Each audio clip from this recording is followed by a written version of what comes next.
बिस्मिल्लाहिर्रहमानिर्रहीम। अस्सलाम वालेकुम। मैं आशिक दीवाना तेरा नावल, तहरीर अरीश शाह, एपिसोड नंबर 5। जाविक हैदर शाह, मैं तुम्हें जिंदा नहीं छोड़ूंगा, सुफियान मिर्जा दहाड़ते हुए चिल्लाया था। इसे यहाँ रहते हुए 4 दिन गुजर चुके थे। जाविक हर मुमकिन तरीके से इसका ख्याल रखता था और इसे पढ़ाई पर ध्यान देने के लिए ज़्यादा से ज़्यादा कहता और ख़ुद भी पढ़ाई में इसकी बहुत मदद करता था। आज जाविक बहुत खुश था। इसका बहुत बड़ा मकसद कामयाब हो गया था। खुफिया ड्रग्स का जहाज़ पकड़ चुका था। इसने जानबूझकर सारी ड्रग्स ज़ाया की थी। इसने खुद सारी ड्रग्स को समंदर में बहाया था, क्योंकि वो जानता था कि पाकिस्तान में बहुत सारे ऐसे लोग हैं जो अंदर ही अंदर इसे घटिया लोगों के लिए काम करते हैं। अगर वो सब कुछ जब्त करता तो यकीनन बहुत जल्द वही कोई ना कोई इसे यहाँ से निकलवा कर वापस उन लोगों तक पहुँचा देता। इसलिए इसने जानबूझकर सब कुछ ज़ाया कर दिया और बाद में कह दिया कि हमले के दौरान सब कुछ ज़ाया हो गया। एक इसकी खुशी की ये वजह थी और दूसरी वजह ये थी कि हिजाब और ज़ाइम को शाम के रिश्ते की तरफ से अच्छी खबर मिल चुकी थी। वो लोग शाम और ज़ारा की शादी करवाने के लिए तैयार थे, लेकिन इसे हैरत इस बात की थी कि ज़ारा को इस रिश्ते से कोई प्रॉब्लम न थी। क्या वो जानती थी कि इसकी शादी शाम से होने वाली है, या वो अनजान थी इन सब बातों से? जो भी था, शाम इस शादी को लेकर बहुत खुश था और इसकी खुशी को देखकर वो बहुत खुश था। बस मेरी जान, ये आखिरी सवाल हल करो फिर सो जाना, वो इसे प्यार से बचकाते हुए बोला। फिर से सवाल समझाने लगा, जबकि एहसास की आंखें नींद से भरी हुई थी। जाविक, मुझे अच्छे से समझ आ गया है, कल टेस्ट बहुत अच्छा होगा, प्लीज़ अब मुझे सोने दे, मुझे बहुत नींद आ रही है, वो मिन्नतें करने वाले अंदाज में बोली। कह रहा हूँ कि ये आखिरी सवाल जल्दी से हल करो फिर सो जाओ। वो तो कब से इसे प्यार से समझा रहा था। इसकी ज़िद पर गुस्से से बोला तो वो मुंह फुलाकर बैठ गई। मैं नहीं बोलती आपसे, जब देखें मुझ पर गुस्सा करते रहते हैं। मैं जा रही हूँ अपने घर, मुझे नहीं रहना आपके साथ। सब बताऊंगी मामा को। वो किताबें एक तरफ रखती उठने लगी जब जाविक ने उसका हाथ थामकर उसे अपनी तरफ खींचा। वो किसी टूटी हुई डाली की तरह खिंचती हुई उसके सीने में आ लगी जब जाविक ने उसे बेड पर लेटते हुए खुद उसके ऊपर आ गया। एहसास का दिल ज़ोर ज़ोर से धड़का था। यार, एक तो तुम रूठती बहुत हो, कह तो रहा हूँ कि आखिरी सवाल करके सो जाना, फिर समझने की कोशिश करो। वो मोहब्बत से उसके बाल संवारते हुए उसे अपने बिल्कुल नज़दीक कर चुका था, जबकि वो इसकी कुर्बत सहते हुए नज़र तक नहीं उठा रही थी। सुबह नमाज के वक्त समझ लूँगी, पक्का वादा, और वैसे भी फ्रेश माइंड में अच्छे से समझ में आता है। वो अपने नींद का ख्याल करते हुए बहुत भी मध्यम लहजे में बोली तो जाविक को भी एहसास हुआ कि पिछले 2 घंटे से वो मुसलसल अपना सर खपा रही थी। जैसे मेरी जान की मर्जी, वो इसके माथे पर अपने लब रखता उसकी किताबें समेटकर एक तरफ रखकर बेड पर लेट गया और इसका सर अपने सीने में रखते हुए इसके बालों में उंगलियां चलाने लगा, जबकि एहसास रोज़ की तरह उसके गिर्द अपनी बाहें फैलाई अपनी आंखें बंद कर चुकी थी। कभी कभी तुम्हें अपने इतने करीब देखकर सोचता हूँ सारे वादे इरादे एक तरफ रखकर सबसे पहले अपना हक वसूल करूँ, लेकिन फिर सोचता हूँ इससे पहले कि वो फिर से कोई बेबाकी बात शुरू करता। एहसास ने चेहरा उसके सीने से उठाते हुए इसके लबों पर हाथ रख दिया। सो जाए जाविक, मुझे बहुत नींद आ रही है, और इस वक्त आपने किसी भी किस्म की कोई भी फजूल बात की तो मैं कभी आपसे बात नहीं करूंगी, बल्कि ये कमरा भी छोड़कर चली जाऊंगी। वो नींद से डूबी आंखें लिए उसे देखकर धमकी देने वाले अंदाज में बोली तो वो बेख्तियार मुस्कुराते हुए उसका सर एक बार फिर से अपने सीने से लगाए सोने की कोशिश करने लगा। इसकी बातों से इसका यही हाल होता था। कभी चेहरा शर्म के मारे सुर्ख तो कभी गुस्से के मारे तब कर रह जाता, जबकि वो इसका ये अंदाज बहुत इंजॉय करता था। कुछ ही दिनों में उसकी ज़िंदगी बहुत हसीन हो चुकी थी।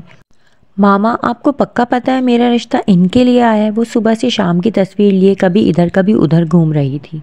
और नहीं तो क्या। और सबसे मज़े की बात यह है बेटा, हमारे वतन के लिए लड़ता है, हमारे वतन के लिए काम करता है। ये लड़का आर्मी में है। तुम्हारे अब्बू ने ये बात सुनी तो फ़ौरन ही राज़ी हो गए। अब इससे ज़्यादा खुशी की और कौन सी बात हो सकती है कि जिसके साथ हमारी बेटी की शादी होगी वो वतन का सिपाही है। अम्मी तो सुबह से शाम की तारीफ़ें किए जा रही थी, जबकि वो शाम की तस्वीर लिए बहुत गौर से देख रही थी। शायद यकीन करना चाहती थी कि ये शाम ही है और कोई नहीं।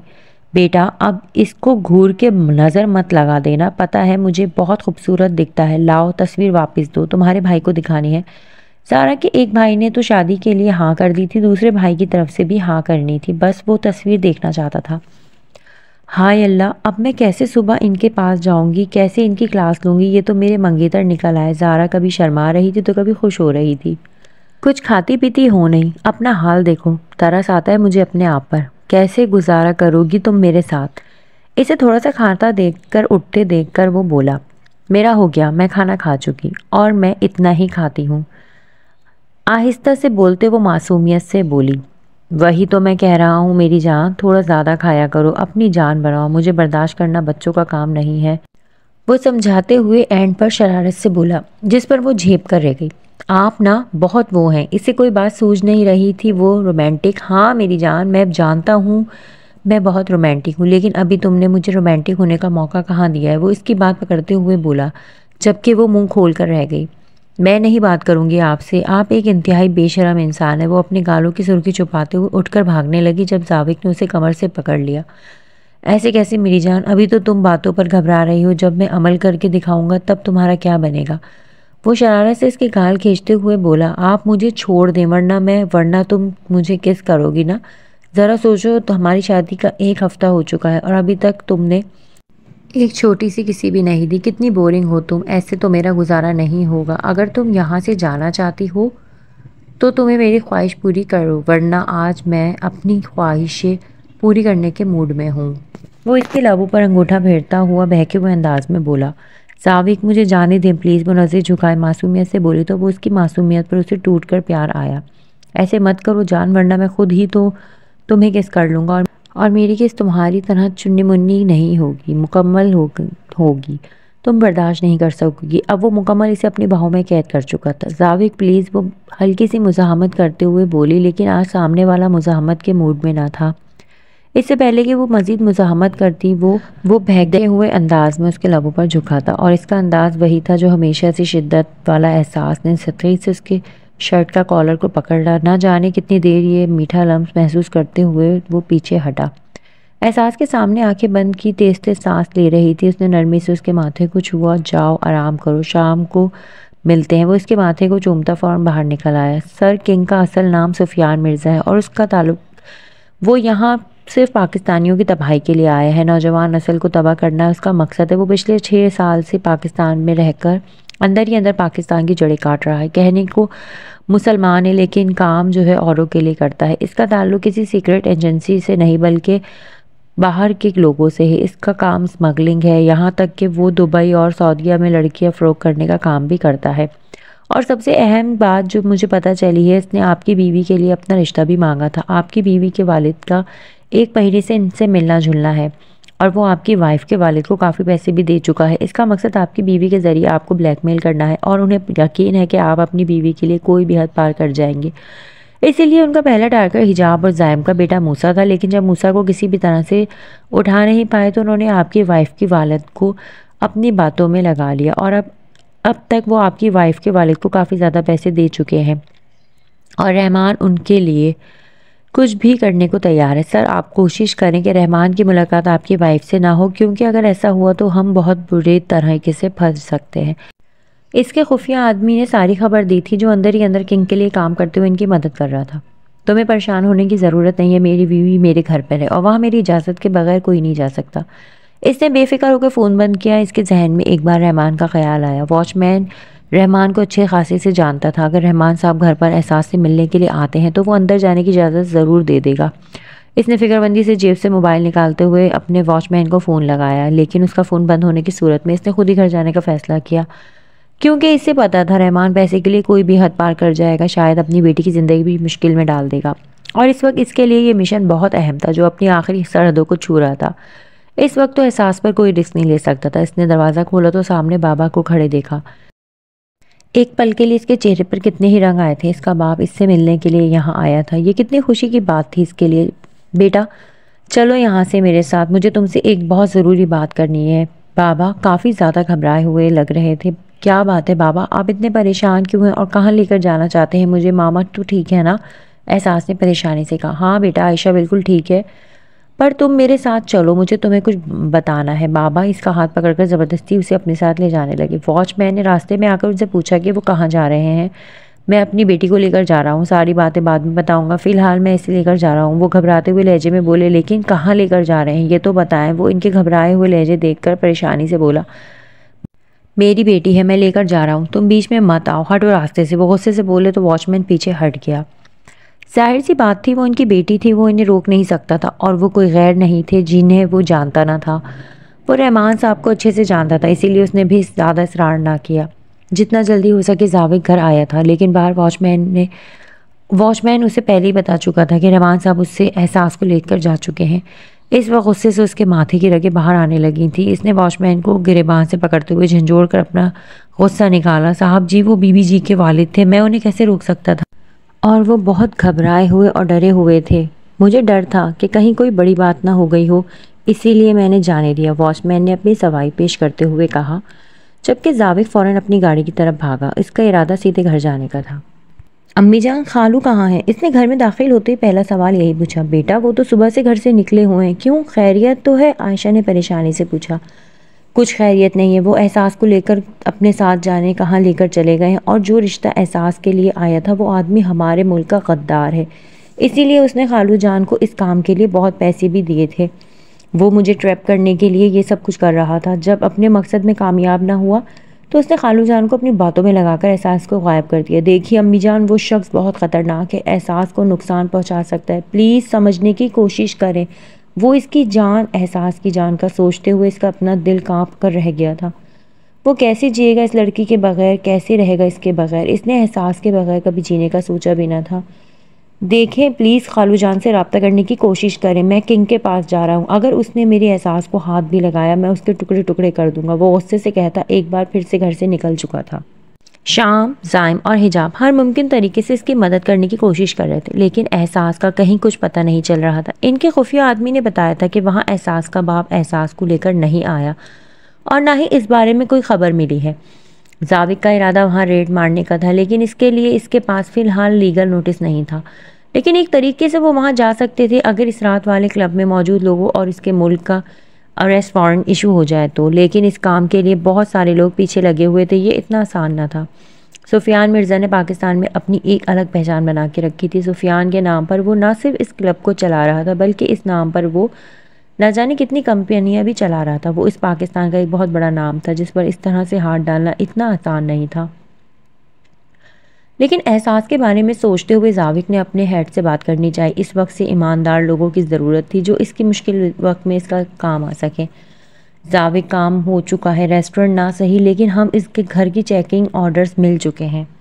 शाम ने आते ही इसे गुड न्यूज़ सुनाई थी और चेकिंग ऑर्डर मिलते ही वो वहाँ से निकलकर सीधा सुफियान मिर्ज़ा के घर पहुँच रहे थे। जानते थे कि इतना आसान नहीं है। सुफियान मिर्ज़ा को उनके आदमी पर पहले ही शक था। इसे यकीन था कि सुफियान मिर्ज़ा को इनके यहाँ आने की खबर भी पहले से लग चुकी होगी, लेकिन उनके पास चेकिंग ऑर्डर थे जिसकी बदौलत उन्होंने इसकी किसी भी आदमी की परवाह किए बगैर उनके घर का चप्पा चप्पा छान मारा था। सुफियान आराम से सोफे पर बैठा उन लोगों को ये सब कुछ करता देख रहा था। जब वो हर तरह से नाकामयाब हो गए, जावेद के गुस्से का पारा हाई हो गया। इसने एक झटके से सुफियान मिर्ज़ा की गर्दन पकड़ी। एहसास कहाँ है? इसने गुस्से से दहाड़ते हुए पूछा, जबकि इसके इस अंदाज पर सुफियान मिर्ज़ा मुस्कुरा दिया। मुझे पहले ही पता था तुम यहाँ इस काम के लिए हरगिज़ नहीं आए हो, लेकिन कभी बेड के नीचे, कभी सोफे के नीचे चेक करना, क्या तुम्हारी एहसास यहाँ पर पड़ी होगी? दिमाग का इस्तेमाल करो मेजर। तुम्हारी बीवी को अगर मैं अगवा करता तब भी इसे यहाँ तो कभी ना लाता। सुफियान मिर्ज़ा अपने असल अंदाज में बोला था। इसके सामने ड्रामा करने का कोई फ़ायदा नहीं था। वो इसकी रग रग से वाकिफ़ था। लेकिन तुम्हारे लिए एक खुशखबरी है, तुम्हारी बीवी फ़िलहाल मेरी पहुँच से दूर है और कहाँ गई है मैं नहीं जानता, लेकिन बता देता हूँ कि बहुत जल्द वो यहाँ होगी। और फ़िलहाल एक मौजूद इंसान का इस तरह से गिरबान पकड़ना एक आर्मी वाले को सूट नहीं करता, इसीलिए बेहतर होगा कि वो काम करो जो तुम्हें सूट करता है।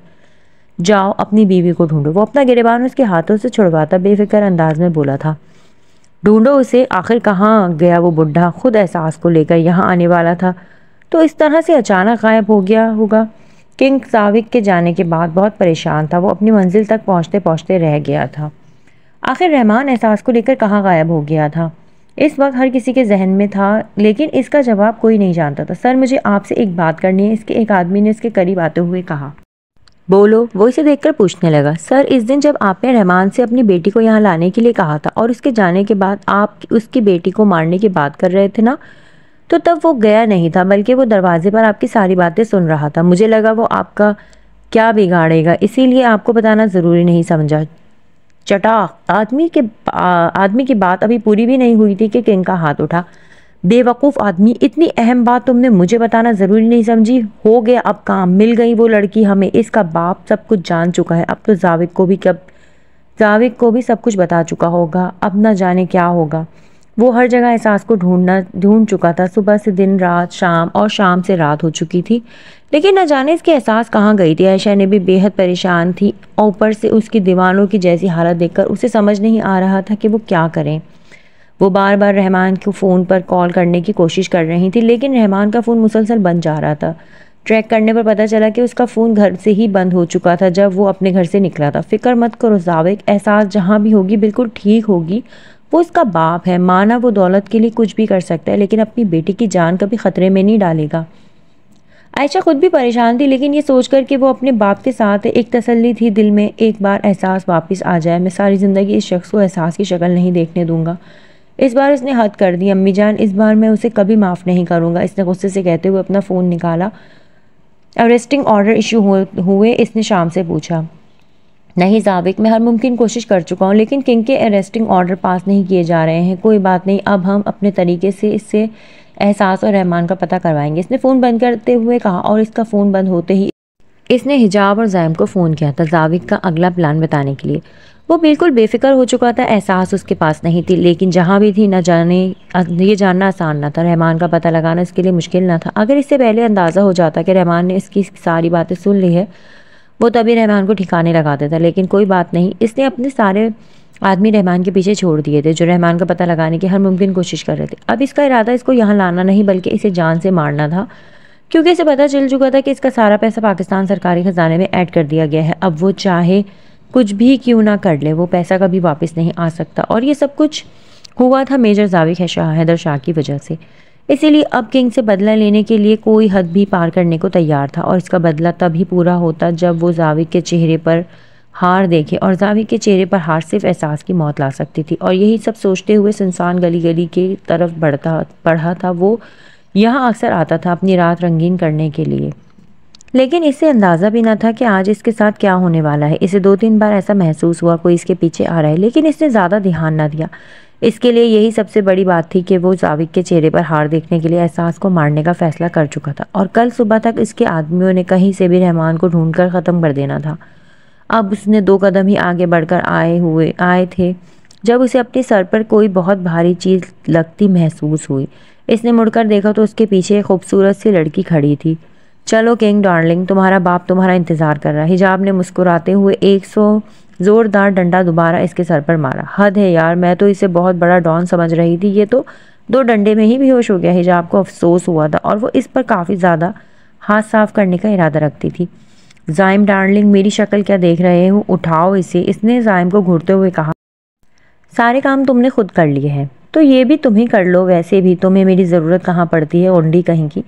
जाइम ने उसे घूरते हुए कहा। किंग को अपने कंधे पर उठाया। यार ये डॉन तो बड़ा भारी है। जाइम एक पल के लिए इसका वजन उठाते हुए लड़खड़ाया था। ये ट्रेनिंग मिली है तुम्हें आर्मी में? मैंने तो सुना है वहाँ तुम 5-5 मन के वजन उठाते थे, और यहाँ एक बंदा तक नहीं उठाया जा रहा तुमसे। लानत है तुम पर, वो गुस्से से कहती आगे बढ़ी। हिजाब डामर था, ये बंदा है और पता नहीं क्या खाता है। जाइम इसे अपने कंधों पर उठाते हुए आहिस्ता आहिस्ता चल रहा था, जबकि इसकी सुस्त रवि पर बहुत तेज़ी से आगे बढ़ गई थी। पानी के गिलास को फेंकने वाले अंदाज पर गिराया गया। वो बिलबिलाकर होश में आया था, लेकिन आंखें खोलते ही अपने सामने जाविक का चेहरा देखकर उसने आगे पीछे देखते हुए इस जगह को खूब नज़ारा किया। इसके हाथ पैर बंधे हुए थे और इसे कुर्सी पर बैठाया गया था। ये कौन सी जगह है, कहाँ लाए हो मुझे? इसने शाम को घूरते हुए कहा। यकीनन इस बेबसी में वो जाविक को नहीं देखना चाहता था। तुम्हारे जैसे मुजरिमों को हम जेल नहीं यहाँ लेकर आते हैं। जाविक ने उसके सर के बालों को झटका देते हुए पीछे किया और उसके मुंह पर धारते हुए बोला। देखो मेजर, मैं तुम्हें बता चुका हूँ, तुम्हारी बीवी के बारे में कुछ नहीं जानता। मुझे बेकार में यहाँ लाए हो।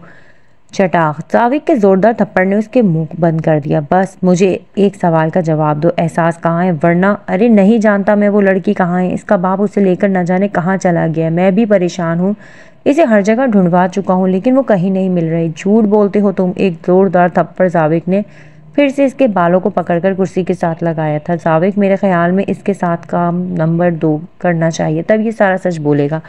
शाम ने अपने हाथ में मौजूद कटर सामने किया। ये क्या करने वाले हो तुम लोग मेरे साथ? देखो तुम लोग ठीक नहीं कर रहे, पछताओगे बहुत। मैं कोई मुजरिम नहीं हूँ जिसके साथ तुम इस तरह का सलूक करोगे। बहुत बड़ा आदमी हूँ मैं, पाकिस्तान में बहुत बड़ा नाम है मेरा। चटा, खबरदार जो मेरे मुल्क का नाम अपनी गंदी जबान से लिया। जाविक ने एक और जोरदार थप्पड़ उसके मुंह पर लगाया। सर आपने अपना हाथ साफ कर लिया तो ज़रा सा मौका मुझे भी दें। हिजाब कब से लोगों को घूरे जा रही थी, ना रह पाई तो बोल उठी, क्योंकि नहीं, अब जब तक ये अपना मुंह नहीं खोलता तुम साफ कर सकती हो। और अगर तब भी इसने एहसास का पता नहीं बताया तो ये कटर जाने और इसकी उंगलियां। और यकीन करो अगर तुम्हारी ज़बान मेरे काम नहीं आई तो तुम्हारी उंगलियों के बाद मेरा निशाना तुम्हारी ज़बान होगी। शायद वो इसे डराना चाहता था या फिर ऐसा सलूक करके किंग को लगा था, लेकिन ये किंग की गलत फहमी थी। जावेद बिल्कुल सीरियस था। देखो मैं इसके बारे में कुछ नहीं जानता, प्लीज़ मुझे जाने दो। अगर मुझे पता चला तो मैं तुम्हें बता दूंगा, किंग ने मन्नत करते हुए कहा। गुड आइडिया, लेकिन वो लड़कियां जो पाकिस्तान से स्मगल की गई हैं 22 लड़कियां थी ना, वो लड़कियों कौन सी मुल्क भेजी हैं ये बताओ, और उन लड़कियों को कितनी कीमत लगाई है तुमने इनकी, और ये सब सवाल अहम है जो पूछने के लिए मैं तुम्हें यहाँ लाया था। पाकिस्तान के खिलाफ अगला प्लान क्या है, अगले हफ्ते कितनी ड्रग्स यहाँ आ रही है और कौन कौन से लोग, सबका नाम दो, और तुम किन किन लोगों के साथ डील करते हो पाकिस्तान के खिलाफ और श्रीलंका के अलावा, और कौन से दूसरे मुल्क की साजिशें कर रहे हो। शाम उसके सामने बैठा पूछने लगा। वो फाइल में इसकी सारी बायोग्राफी लिख कर लाया था। शायद वो अगले पिछले सारे हिसाब बराबर करने के मूड में थे। देखो ये सब कुछ भी नहीं है। एक बार फिर से किंग की ज़बान को ताला लग गया था जब जाविक ने उसका हाथ टेबल पर रखते हुए अगले ही लम्हे कटर को उसके हाथ में घसेड़ दिया, और दर्दनाक चीख बुलंद होने से पहले ही जाइम ने उसके मुंह को सख्ती से दबोच लिया। अच्छे बच्चे शोर नहीं मचाते, हिजाब ने मुस्कुराते हुए कहा। मैं कुछ नहीं जानता, मुझे जाने दो। उसका मुंह आज़ाद करते ही वो दर्द से तड़पता हुआ बोला, जब जाविक ने देखते ही देखते उसका हाथ एक बार फिर से टेबल पर रखते हुए उस पर कटर चलाया, और इस बार भी उसने चीख जाइम के हाथों से बंद हुई थी। तुम्हारे पास 10 मिनट का वक्त है। अगर तुमने हमारे सारे सवालों के जवाब नहीं दिए तो मैं तुम्हें कब्र तक पहुंचाने में अहम 1 सेकंड भी नहीं लगाएंगे। मैं पहले से जानता था कि एहसास तुम्हारे पास नहीं, इसीलिए मैं तुम्हारे घर आया, सारी चेकिंग की, और वहीं पर एक लिस्ट मिली थी जिसमें 22 लड़कियों की स्मगलिंग के लिए उनके नाम लिखे गए थे। ये लड़कियां आज दोपहर में स्मगलिंग की गई हैं। बताओ मुझे उनको कहाँ भेजा है तुमने, वरना जाविक जानता था वो इतनी आसानी से उन्हें कुछ नहीं बताएगा, इसीलिए जाविक ने उसके सर पर रिवॉल्वर रखा। इसे चलाने का मौका भी नहीं दिया जा रहा था। लगता है तुम इसे नहीं बताओगे। इन लड़कियों को बाजियाब तो तुम करवा ही लेंगे, लेकिन इससे पहले तुम्हें तुम्हारे असल मुकाम तक पहुंचा दें। जाविक ने उसके माथे पर पिस्तौल लोड करते हुए कहा तो वो चिल्लाकर रुक गया। रुक जाओ, मैं सब कुछ बताऊंगा, प्लीज़ मुझे मत मारो, जो तुम कहोगे मैं करूंगा, प्लीज़ मुझे छोड़ दो, मैं पूरी मदद करूंगा तुम्हारी, प्लीज़ जान से मत मारो। जाविक के अंदाज से वो अंदाज़ा लगा चुका था कि वो जल्द ही अपनी मौत से मुलाकात करने जा रहा है, इसीलिए उसने सोचा कि बाकी सारे काम वो बाद में करेगा, फिलहाल अपनी जान बचाना ज़रूरी है। अरे सर का तो समझदार है, हिजाब ने मुस्कुराते हुए कहा, और इसके साथ ही किंग ने बोलना शुरू किया। पिछले 6 साल से इसने क्या किया और कैसे कैसे किया, इसने सब कुछ बता दिया जो जाइम ने एक कैमरे में रिकॉर्ड किया और था, और शाम ने वहीं बैठकर एक फ़ाइल तैयार की। देखो तुम लोगों ने जो भी कहा वो मैंने कर दिया, अब मुझे यहाँ से जाने दो। किंग बोला, हाँ क्यों नहीं, तुम जैसे गद्दार को जाने देना चाहिए। जाविक ने उससे बस इतना ही कहा और ट्रेगर दबाया, और 6 साल से पाकिस्तान में तबाही मचाता सुफियान मिर्ज़ा अपनी आखिरी सांसें गिन चुका था। सर इसका काम तमाम हो गया है, अपने एहसास के बारे में कैसे पता करेंगे, हिजाब ने परेशानी से पूछा। देखो हिजाब खालू जान एहसास के बाबा हैं और वो दौलत के लिए कुछ भी कर सकते, लेकिन एहसास उनकी बेटी है, वो उसकी जान को ख़तरे में डालने की गलती कभी नहीं करेंगे। मुझे लगता है मेरी एहसास जहाँ भी होगी बिल्कुल ठीक होगी, हमें तलाश जारी रखनी होगी, और इसकी लाश को समंदर में फेंक दो, किसी को भी इसकी लाश नहीं मिलनी चाहिए। दुनिया की नज़र में किंग कहीं गायब हो गया और जाने से पहले अपना स्टेटमेंट दे गया जिसमें पाकिस्तानियों की बहुत बड़ी बड़ी हस्तियों के नाम भी मौजूद थे। इनका ये मिशन कामयाब हो चुका था, लेकिन इस मिशन में वो अपने एहसास को जाने कहाँ गुम कर चुका था। कल का दिन बहुत अहम था और वो ये दिन अपने एहसास के साथ सेलिब्रेट करना चाहता था। शादी के बाद वो भी एहसास के करीब सिर्फ इसलिए नहीं गया क्योंकि खालू जान इस रिश्ते के लिए तैयार नहीं थे। जाविक की ख्वाहिश थी कि खालू जान और अम्मी जान दोनों मिलकर एहसास को रुखसत करें और वो अपनी रौनकें और बरकतें लेकर इस घर में आए, लेकिन न जाने वो इसका घर वीरान करके कहाँ जा चुकी थी। अब सिवाय दुआओं के वो कुछ नहीं कर सकता था। जाविक बहुत सारे लोगों को इनके अंजाम तक पहुँचा चुका था। अंदर ही अंदर पाकिस्तान के ख़िलाफ़ काम करने वाले लोग इस वक्त सलाखों के पीछे थे। जाविक ने 2 हफ्तों के अंदर एक इंसान को ढूंढ निकाला था और सब के सब इस वक्त में अपने अंजाम को जा पहुंचे थे। कोई करप्शन के केस में तो कोई स्मगलिंग के केस में। हिजाब और जैम दोनों सऊदी अरब गए हुए थे स्मगल की हुई लड़कियों को बाजियाब करवाने, जहां कानून के लिए ये बहुत ही बड़ी कामयाबी थी। वहीं पिछले 15 दिनों से एहसास का कुछ पता न चला था। ये एक उम्मीद के एहसास अपने बाप के साथ है, इसे कुछ भी गलत सोचने से रोके हुई थी, लेकिन फिर भी एहसास का ना मिलना परेशानी की वजह थी। अगले 5 दिनों में एहसास के एग्ज़ाम शुरू होने वाले थे। शाम और ज़ारा का निकाह उनके पेपर्स के बाद था और ज़ारा भी बहुत परेशान थी। उसके ने घर में सबको कहा था तब तक शादी नहीं करेगी जब तक उसकी शादी में उसकी सहेली शामिल ना होगी, जबकि शाम से अपने दोस्त की हालत देखी नहीं जा रही थी। इसकी आंखें बताती थी कि वो सारी सारी रात सोता नहीं, हर वक्त चिड़चिड़ापन उसकी तबीयत का हिस्सा रहता। दाढ़ी बड़ी हुई थी, आंखों के नीचे हल्के बढ़ चुके थे। वो खूबसूरत सा जाविक जो सबको अपनी पर्सनैलिटी से मुतासिर करता था, वो कहीं खोसा गया था। एहसास के ठीक होने की उम्मीद के बावजूद भी वो बेफिक्र नहीं था। रात 2 बजे का वक्त था। रोज़ की तरह वो आज भी जाग रहा था। एहसास की गुमशुदगी उसे सुकून से सोने नहीं देती थी। इस वक्त भी वो छत को घूरते हुए एहसास के बारे में ही सोच रहा था। उसका फ़ोन बजा। अनजान नंबर देखकर उसने फ़ोन न उठाने के बारे में सोचा, लेकिन फिर एहसास के बारे में सोचते हुए उसने फ़ोन उठा लिया कि हो सकता है एहसास की कोई ख़बर मिल जाए। और उसने फ़ोन उठाकर बहुत अच्छा किया था, क्योंकि फ़ोन पर और कोई नहीं बल्कि रहमान साहब थे। हेलो जाविक, मैं बात कर रहा हूँ। जाविक, तुम सुन रहे हो ना? मेरी आवाज़ आ रही है ना? घबराई हुई, डरी हुई रहमान साहब की आवाज़ उसके कानों में गूंजी। कहाँ हैं आप और एहसास कहाँ है? जाविक ने गुस्से से पूछा। जाविक का दिल चाह रहा था कि वो अभी उसके सामने हो और वो सारा लिहाज एक तरफ रखकर किसी मुजरिम की तरह उनसे अपने एहसास के बारे में पूछे। जाविक, मैं तुम्हें सब कुछ बताऊंगा, मैं तुम्हें जहाँ बुला रहा हूँ वहाँ आ जाओ, रहमान साहब ने कहा। मैं जो पूछ रहा हूँ वो बताएं, जाविक ने गुस्से से कहा। जाविक, मेरी बात को समझने की कोशिश करो, जो मैं कह रहा हूँ वो करो, रहमान साहब ने मन्नत भरी आवाज़ में कहा। इस वक्त इसे इन पर बहुत गुस्सा आ रहा था, लेकिन एहसास के बारे में उनके अलावा और कोई नहीं जानता था, इसीलिए उसने वहाँ जाने का फ़ैसला किया। और अब वो अपने एहसास से ज़्यादा दूर नहीं था। वो उनके बताए गए पत्ते पर पहुंच चुका था। यहाँ बहुत अंधेरा छाया हुआ था और दूर दूर तक यहाँ कोई भी नहीं था। वो काफ़ी देर वहीं खड़ा रहा, जब एक दरख्त के पीछे से इसे कोई आहट सी महसूस हुई। कौन है वहाँ? इसने जल्दी से आगे बढ़ते हुए पूछा। यकीनन वो रहमान साहब थे। वो छुप छुपाकर वहाँ आए थे। जाविक, मैं हूँ। मुझे डर था कि कहीं किंग का कोई आदमी ना आ गया हो, इसलिए छुपकर तुम्हें वहाँ से देख रहा था, इन्होंने जाविक की आवाज़ को पहचानते ही बाहर निकलते हुए कहा। लेकिन उनकी हालत देखकर जाविक अच्छा खासा परेशान हो चुका था।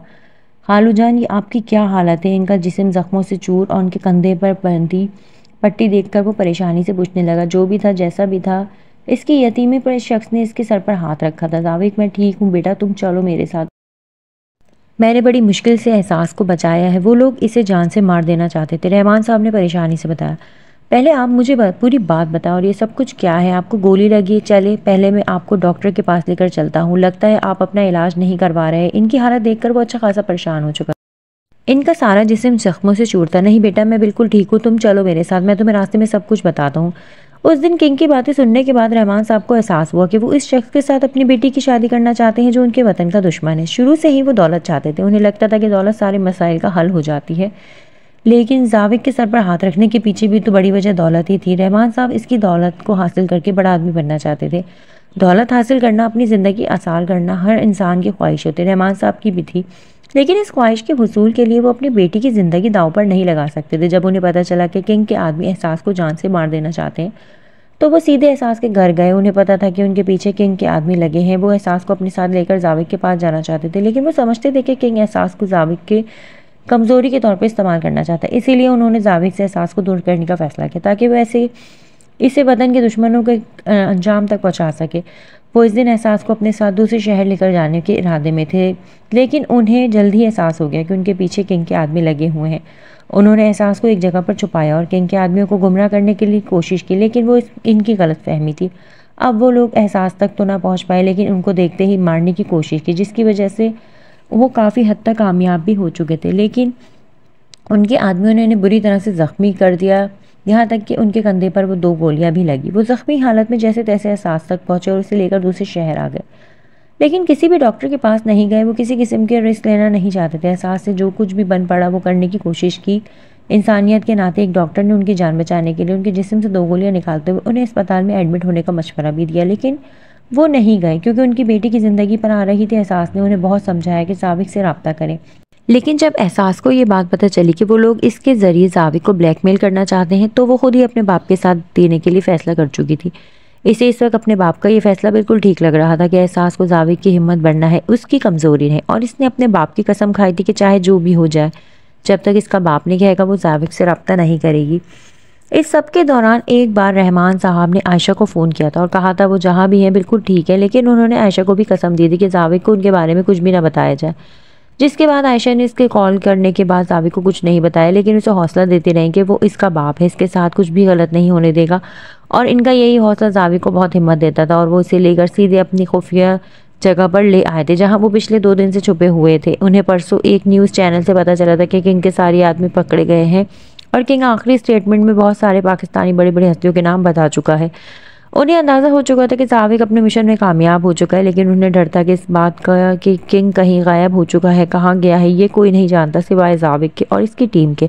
उन्हें डर था कि किंग कहीं वापस ना आ जाए और उनकी बेटी की जान ले ले, लेकिन वो ये नहीं जानते थे कि किंग तो उसी दिन अपने अंजाम को पहुंच चुका था। जाविक तेज़ी से उससे इस एक कमरे के मकान में दाखिल हुआ। इसे यकीन था वो भी बेचैनी से इंतज़ार कर रही होगी, लेकिन रहमान साहब उसे ये नहीं बता पाए थे कि वो तो इसको बताकर ही नहीं आए कि वो जाविक से मिलने जा रहे हैं। इसने जैसे ही अंदर कदम रखा वो खिड़की पर खड़ी बाहर की तरफ देख रही थी, शायद अपने बाबा की वापसी का इंतज़ार कर रही थी। जाविक ने पीछे से पलटने का मौका दिए बगैर उसका हाथ पकड़कर उसे अपने सीने में छुपा लिया। वो इस तरह से किसी अनजान के आने पर घबराकर पीछे हटने लगी जब उसकी महक पर अपनी आंखें बंद कर गई। जाविक उसके मुंह से सरगोशी नुमा आवाज़ निकली, बेवकूफ़ बददिमाग अहमद लड़की, मुझे बताकर ये सारी प्लानिंग नहीं कर सकती थी? तुम जान सूली पर लटकाई हुई थी पिछले 15 दिनों से। मेरी बस एक ही सोच मुझे बार बार तंग कर रही थी कि तुम्हें कुछ हो तो नहीं गया, कहीं तुम मुझसे दूर। जानती हो ये कि सोच भी जानलेवा है मेरे लिए। सख्ती से उसे अपने सीने में भींचते हुए इससे बोल रहा था, जाविक मैं आपकी ताकत बनना चाहती हूँ, आपकी कमज़ोरी नहीं। अगर वो गैंगस्टर मेरे ज़रिए आपको ब्लैकमेल करने की कोशिश करता तो मैं अपने आप को कभी माफ़ नहीं कर पाती। मैं चाहती हूँ आप अपने वतन के लिए हर वो काम करें जो हर बहादुर सिपाही करता है। मैं कभी आपके और आपके वतन के बीच में नहीं आना चाहती। मैं जानती हूँ आप मुझसे बहुत मोहब्बत करते हैं, लेकिन मैं ये भी जानती हूँ कि ये मेरा इश्क दीवानगी सिर्फ मेरे लिए नहीं। जाविक मैं नहीं चाहती कि मेरी मोहब्बत आपको कमज़ोर कर दे, मेरा होना आपसे आपकी ताकत छीन ले। मुझे पता है मैंने जो किया गलत किया, मुझे ये सब कुछ आपको बताकर करना चाहिए था, लेकिन हमारे पास बिल्कुल वक्त नहीं था। बाबा के पीछे उस गैंगस्टर के आदमी लगे हुए थे। हम बड़ी मुश्किल से दूसरे शहर पहुंचे थे। रास्ते में बाबा पर हमला हुआ और उन लोगों ने बाबा को गोलियां मारी। वो लोग मुझे भी मार देना चाहते थे, लेकिन बाबा ने मुझे बचा लिया। आपको पता है मैं बहुत डर गई थी, लेकिन बाबा ने मुझे कुछ नहीं होने दिया। इसने जाविक का ध्यान रहमान साहब की तरफ दिलाने की कोशिश की, जबकि इससे इस तरह से एहसास को अपने सीने में भीजे जाविक ने रहमान साहब को दूसरी तरफ चेहरा किए देखा तो खुद ही शर्मिंदा होकर रह गया। इसने अगले ही पल एहसास को खुद से दूर किया था। चलें आप, अब सब ठीक हो चुका है, घर चलते हैं। आप घर छोड़कर एहसास को सुबह आपसे मिलवाने लाऊंगा। इसने रहमान साहब के कंधे पर हाथ रखते हुए कहा तो वो मुस्कुराए। ऐसे कैसे मिलवाने लाओगे भाई, अभी मैंने अपनी बेटी की रुखसती नहीं की। 3 दिनों में इसके पेपर शुरू होने वाले हैं। पेपर के बाद सोचूंगा अपनी बेटी की रुखसती के बारे में। फ़िलहाल मैं अपनी बेटी को घर लेकर जा रहा हूँ, तुम पेपर्स के बाद बारात लेकर आना। रहमान साहब ने कहते हुए एहसास का हाथ थामकर जाविक का चेहरा उतर गया। जाविक कुछ भी है, मैंने बहुत गलत किया। मुझे लगता है कि दौलत हासिल करने के लिए हर मसाइल हल हो जाएंगे। मुझे लगता था कि गरीब की कोई अहमियत नहीं, इसीलिए मैं दौलत के पीछे पड़ा रहा। लेकिन जब मुझे एहसास हुआ कि दुनिया में औलाद से बढ़कर कुछ नहीं, औलाद ही माँ बाप का आखिरी सहारा है, जब एहसास की जान खतरे में देखी तो मुझे पता चला कि एहसास को कुछ हो गया तो मैं इस दौलत का क्या करूँगा। ये सब कुछ तो मैं इसी के लिए कर रहा था, इसे आसान ज़िंदगी देने के लिए कर रहा था। अगर मेरी बेटी ही नहीं रहेगी तो मैं इस दौलत का क्या करूँगा। मैंने अपनी ज़िंदगी के बहुत सारे साल गुर्बत में गुजार दिए, दूसरों के हाथ पैसे में देखते हुए गुजार दिए, लेकिन मैं चाहता हूँ कि मेरी बेटी एक पुरसुकून ज़िंदगी जिए। एक बहुत अमीर शख्स के साथ मेरी बेटी किसी चीज़ की फरमाइश करे तो वो फ़ौरन पूरी कर दे। मेरी बेटी के पास दुनिया की महंगी कार हो, बड़े बड़े बंगले हो, लेकिन जाविक में भूल गया था अल्लाह हर इंसान के उसके औकात के मुताबिक देता है। इतना ही देता है जिसे वो संभाल सके। दौलत, मोहब्बत, ज़िंदगी, हर चीज़ की एक लिमिट है। इस लिमिट को क्रॉस करने की कोशिश कर रहा था। अल्लाह जितना दे रहा था मैं उससे ज़्यादा मांग रहा था। फिर अल्लाह ने मुझे एहसास दिलाया जितना अल्लाह ने मुझे दिया है तो इसी में खुश रहो, क्योंकि अल्लाह ने इतना दिया है जितना मैं संभाल सकता हूँ। मुझे माफ़ कर दो जाविक, मैंने तुम्हारे साथ बहुत बुरा सलूक किया। तुम्हारी कंपनी, तुम्हारा घर, तुम्हारी दौलत तुमसे छीनना चाहता था, लेकिन अब और नहीं। अब मैं अपनी बेटी को धूमधाम से तुम्हारे साथ रुखसत करके अपनी गलतियों का इजाला करूँगा। मैं चाहता हूँ कि मैं खुद अपनी बेटी को अपने हाथों से तुम्हारे साथ रुखसत करूँ। आयशा ने एक अच्छी माँ का फ़र्ज़ निभाते हुए ये काम कर दिया है, लेकिन मैं एक बार फिर से वो इजाज़त तलब नज़रों से उसकी तरफ देखते हुए बोले तो जाविक मुस्कुरा दिया। क्यों नहीं खालू जान, आपकी बेटी है, आप जब चाहें जैसे चाहें उसे रुखसत करें। आप जब हुक्म करेंगे मैं बारात लेकर आ जाऊँगा। वो मुस्कुराते हुए बोला। रहमान साहब ने नम आंखों से अपने सीने से लगा लिया। अरे यार, मैं पक्का मैथ्स में फ़ेल हो जाऊँगी, मुझसे नहीं हो रहा ये सब कुछ। वो दाएं और बाएं घूमती ज़ारा से बोल रही थी। आज से ठीक 7 दिन बाद एक ही मैरिज हॉल में इन दोनों की रुखसती होनी थी, और यहाँ वो दोनों श्रृंगार करने के बजाय अपने पेपर्स की तैयारियों में लगी हुई थी। कल सुबह मैथ का पेपर था। 3 पेपर्स गुजर चुके थे जो ठीक ठाक हुए थे। दोनों के पासिंग मार्क्स आ ही जाने थे, लेकिन मैथ्स में आकर हमेशा की तरह वो दोनों अटक चुकी थी। आयशा ने जावेद को घर आने से सख्ती से मना किया हुआ था क्योंकि उन दोनों का पर्दा चल रहा था। इसी वजह से जावेद जब से रहमान साहब के साथ उसे यहाँ छोड़कर गया था तभी से उसकी शक्ल नहीं देख रहा था। केस मुकम्मल हो जाने की वजह से अब बार बार कॉलेज के चक्कर लगाने का भी कोई मकसद ना था। शाम ने तो बहुत हाथ पैर मारे, लेकिन ज़ारा की फैमिली की तरफ से ऑर्डर जारी हुआ कि निकाह रुखसती वाले दिन ही होगा, जिसकी वजह से अब इन दिनों दोनों का मिलना जुलना इनलीगल हो चुका था। जबकि जावेद अपनी बेचैनियों को दिल में समेटे अपने घर और अपनी ज़िंदगी में एहसास का इंतज़ार कर रहा था। अभी मुश्किल से उसे चंद सवाल ही हल किए थे कि उसे नींद आने लगी। सुबह जल्दी जागकर बाकी की तैयारी कर लूँगी। उसे अपना सर भारी होता महसूस हुआ। किताब एक तरफ रखती वो बेड पर लेट गई। उससे सोए हुए भी थोड़ी ही देर हुई थी जब उसे अपने चेहरे पर गर्म सांसों का एहसास हुआ। उसी लम्हे के लिए वो बंद आंखों से पीछे हटी जब उसकी खुशबू ने उसे कैद कर लिया। उसने नरमी से नज़रों को झालर उठाए तो मुस्कुराता हुआ चेहरा उसके सामने नजर आया। जावेद, आप आ गए। आपको पता है आज मैं आपको कितना मिस कर रही थी। वो मुस्कुराते हुए उठकर बैठ गई, जबकि उसके अल्फाज जावेद का दिल धड़का गए थे।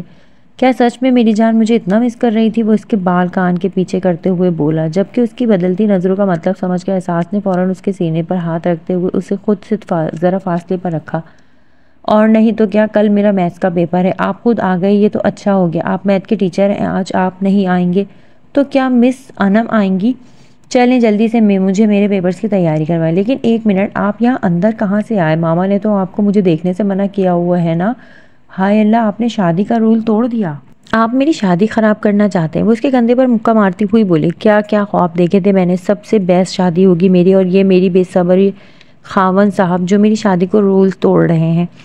उठे यहाँ से और निकले मेरे कमरे से बाहर। किसने बोला आपको यहाँ आने के लिए? मामा ने मना किया था ना। मामा की बात नहीं मानी आपने? अभी जाके मैं मामा से शिकायत करती हूँ। वो उसे घसीटने की नाकाम कोशिश करते हुए अब उसकी शिकायत लगाने आयशा के कमरे की तरफ जाने लगी, जब जावेद ने उसका हाथ एक झटके से थामते हुए उसे अपनी तरफ खींचा। बीवी, क्या कर रही हो? मैं तो तुम्हें मैथ्स के पेपर की तैयारी करवाने आया था। अच्छी मुसीबत है, एक तो मैं तुम्हारी मदद करने आया हूँ और ऊपर से तुम मेरी शिकायत लगा रही हो, जावेद ने बहाना बनाते हुए कहा। लगता है तुमने कल पास नहीं होना। ठीक है, अगर नहीं होना तो मैं चला जाता हूँ। बस अच्छी मुसीबत पाली है मैंने, मुझे ही क्या ज़रूरत पड़ी है इस तरह से मदद करने के लिए आने की। अच्छा खासा नींद पूरी कर रहा था, पता नहीं क्यों तुम्हारा एहसास करता यहाँ आ गया। जा रहा हूँ मैं, खुदा हाफिज़। लेकिन अगर तुम पेपर में फ़ेल हो गई तो मुझे मत कहना कुछ भी। एक तो मदद करो, ऊपर से बातें भी सुनो। वो मुंह बनाकर कहता बाहर जाने लगा जब अचानक एहसास ने उसका हाथ थाम लिया। सच्ची मुच्ची सिर्फ मेरी मदद करने आए थे? वो शाकी नज़रों से उसे देखते हुए बोली। हाँ, मैं सच्ची मुच्ची तुम्हारी मदद करने के लिए ही आया था, लेकिन अगर मदद के दौरान मेरी नीयत ज़रा सी ख़राब हो जाए तो तुम्हें कंप्रोमाइज़ करना पड़ेगा। मतलब तुम्हें पता है मैथ सर को खपाने वाला काम है। अगर दरमियान में चाय की ज़रूरत पड़ी तो तुम्हें पिलानी पड़ेगी। वो इसकी घूरी को दिलचस्प नज़र से देखते हुए बात बदल गया।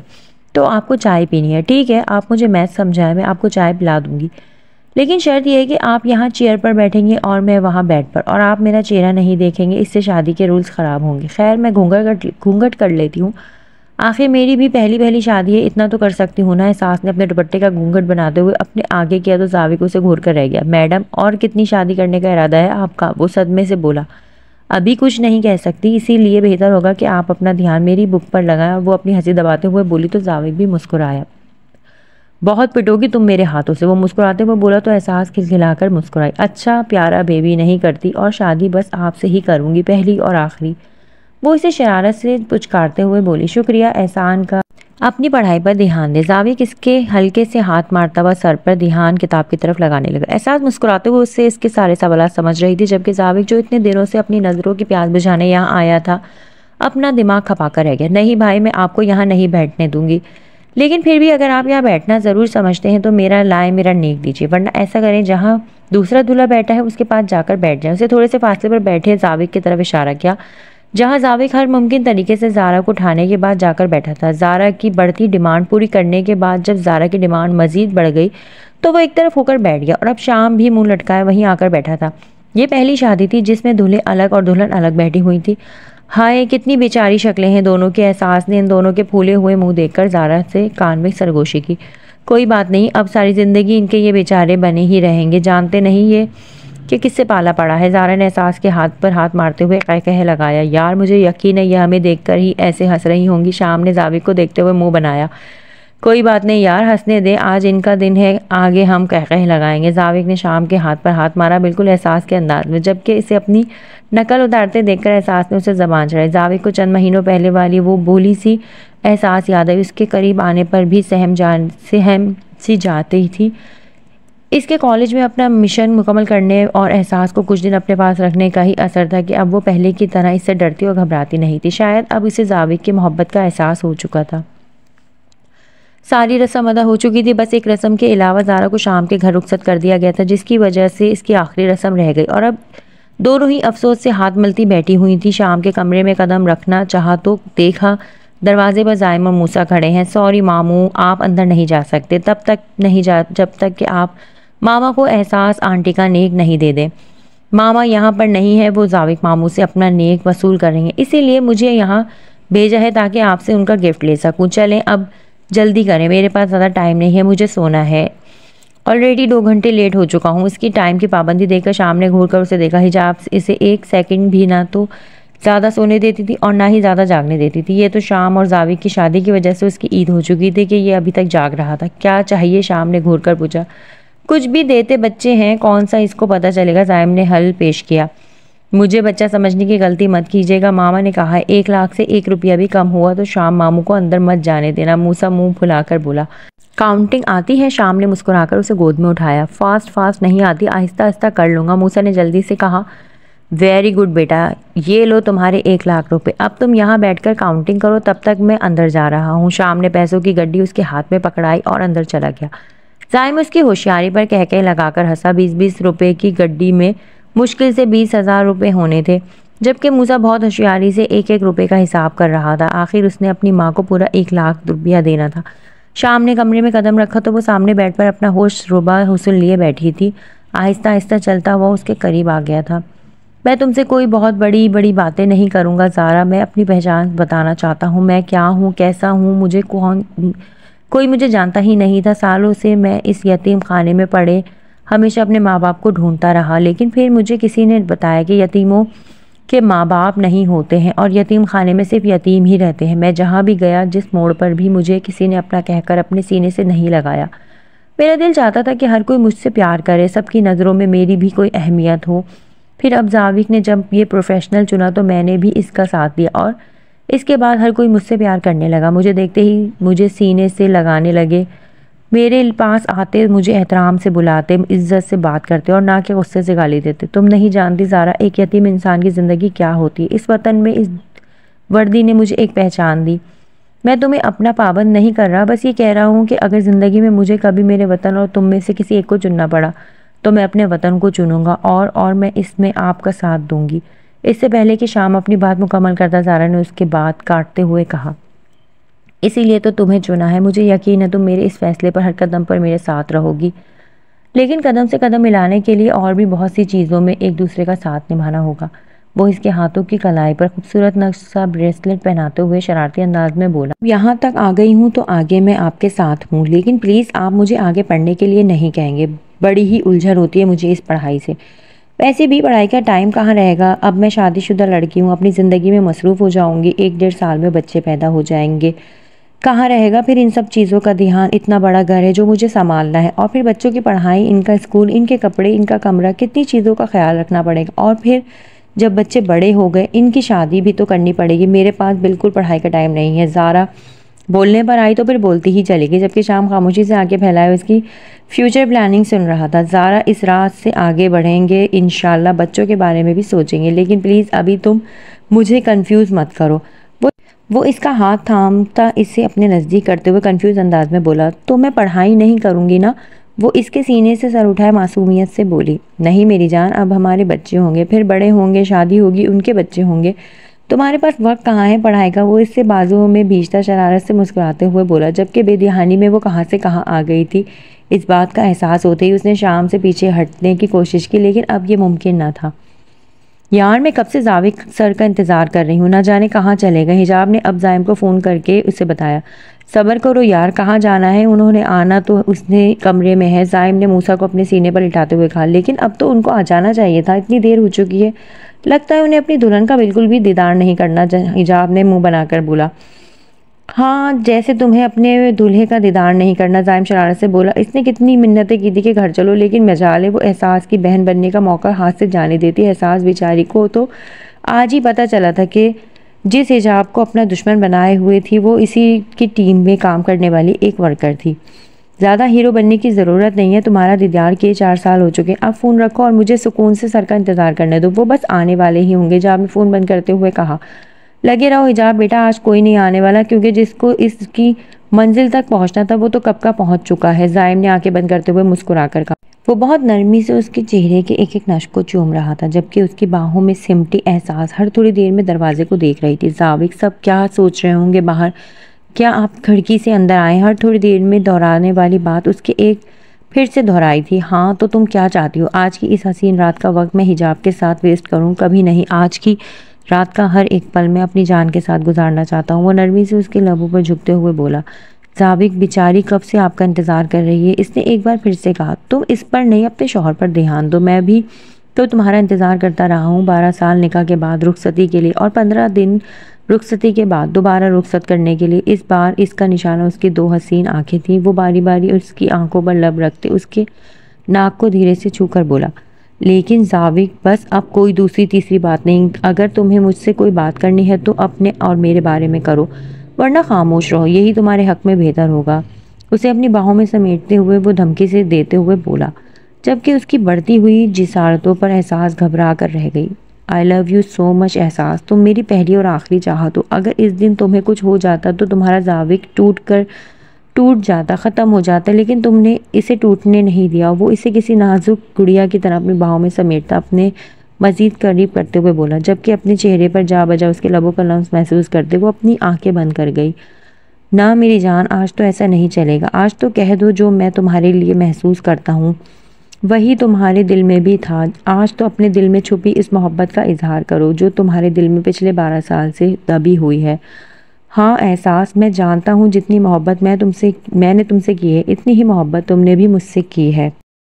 बस कहती नहीं हो, लेकिन आज कहोगी और मैं सुनूंगा। ये तुम मेरी ख्वाहिश समझ लो या जिद, लेकिन आज तुम्हें मेरी मोहब्बत का जवाब मोहब्बत से देना होगा। कहो, तुम मुझसे मोहब्बत करती हो? ये आशिक दीवाना ऐसे ही तो नहीं तुम्हारे पीछे भागता रहा। कोई तो वजह थी, कुछ तो था जो मुझे तुम्हारी तरफ राग़िब करता रहा। बताओ, वो तुम्हारी मोहब्बत थी? क्यों, सही कह रहा हूँ ना मैं? करती हो ना तुम भी मुझसे मोहब्बत? तुम भी हो ना मेरी दीवानी? वो इसका चेहरा नज़रों के हिसार में लिए ज़िद्दी लहजे में बोल रहा था, जब एहसास ने शर्माकर अपना चेहरा उसके सीने में छुपाना चाहा। ऐसे नहीं, पहले तुम्हें मेरी मोहब्बत का जवाब मोहब्बत से देना होगा। वो इसका चेहरा अपने सीने से निकालते एक बार फिर से पूछने लगा। हाँ बाबा, आई लव यू टू। वो इसके हाथों से अपना चेहरा निकालती इस बार उसके सीने में पनाह ले गई तो जाविक कह लगाकर हंसा। सिर्फ लफ्ज़ों से काम नहीं चलेगा, अमली नमूना भी तो दिखाओ। वो शरारत से बोला तो एहसास ने रख कर एक नाजुक सा मुक्का उसके सीने पर मारा। अच्छा बाबा, तुम मत दिखाओ अमली नमूना, मैं दिखा देता हूँ। वो इसकी नाराज एक बार फिर से उसे शर्माने पर मजबूर कर दिया। अपने करीब खींचते हुए